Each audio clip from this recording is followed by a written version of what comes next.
You don't hate the player, you just hate the game. In this life, we are all playing a game, and that game is called the game of life. If you look around, some people may seem to be further ahead than you, others seem behind, and some are walking right next to you. But how is it possible that two people with the same goal reach it at different speeds? And that is what I want to share with you today. What I have learned about this so I can help you to understand it better. First of all, it is important to know this. Everyone walks their own journey. No one is truly ahead or behind. You are exactly where you're supposed to be. And what does that even mean? It means that right now, God is teaching you a lesson you need before you move to the next level in this game of life. Because remember, we are all players in this game, right? So let me break it down for you. Many people have similar goals, and that is great. But the path each person takes to reach those goals is completely different. You and I may want the same things, but our thoughts, feelings, and instincts are not the same. And that is the beauty of it. Your journey is unique, and it is made just for you. No one else can walk your path but you. In that process, you learn to trust yourself, your intuition, and your inner voice. That is what makes your journey powerful and full of growth. So when you compare yourself to others, you are wasting your energy. It's like comparing apples and oranges. It only pulls you away from your own path.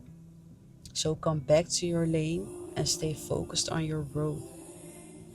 And if you meet people who may seem closer to their goals, study them. Try to understand their mindset and ask yourself, how do they think and what do they believe about themselves? I have an aunt that I really admire. We don't share the same goals or dreams, but her mindset inspires me so much. She always holds on to her vision. She speaks positively to herself and about herself and stays disciplined. Back in her days, while others choose to party when they were young, she made sacrifices because she saw the bigger picture for herself. And now she is free. She travels and she enjoys life. And she is now in New York enjoying her best life as we speak.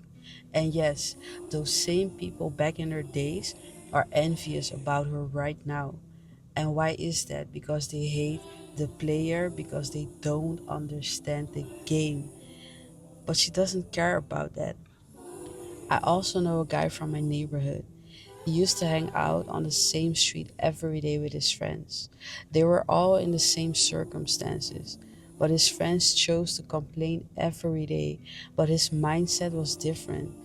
He believed in himself. He stayed focused on his vision, and now he's on a higher level in this game of life. And when he visits his old friends, he feels a jealousy energy from them because they are still in the same circumstances. And that is why he called them player haters.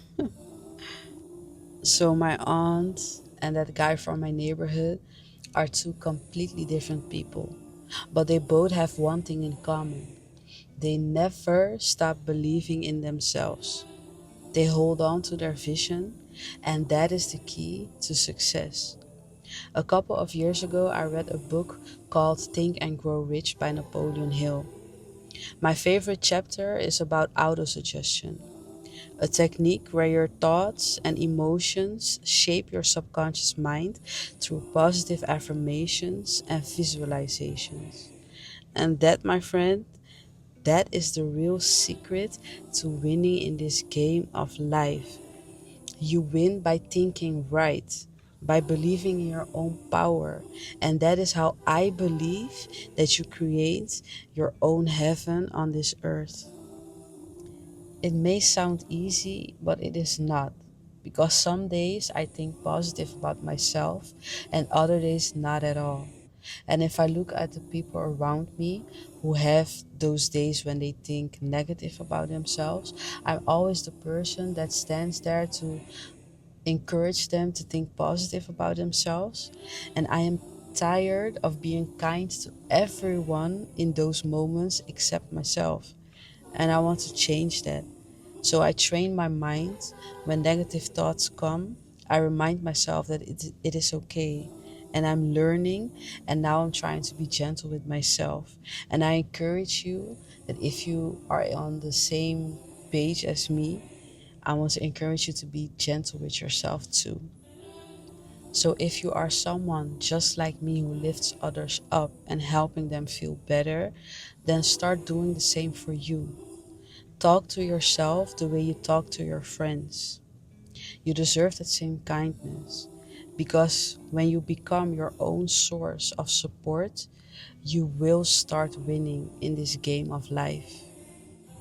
So, with that being said, remember this: people don't hate the player, they just don't understand the game. So, instead of envy, ask the successful players how they think, how they feel, and how they move, and you will see that the players on the winning side love to help others win too. But here's the key: not everything they say will fit you. Take what aligns with your vision and leave the rest. Because the better you know yourself, the easier it is to recognize which advice or things belongs to you and what doesn't. So, if you stayed until the end, I want to thank you from the bottom of my heart. Thank you for giving me a moment to explain the game of life in a way that's easy to understand. Keep learning, keep growing, and remember, your journey starts within, and you are closer than you think.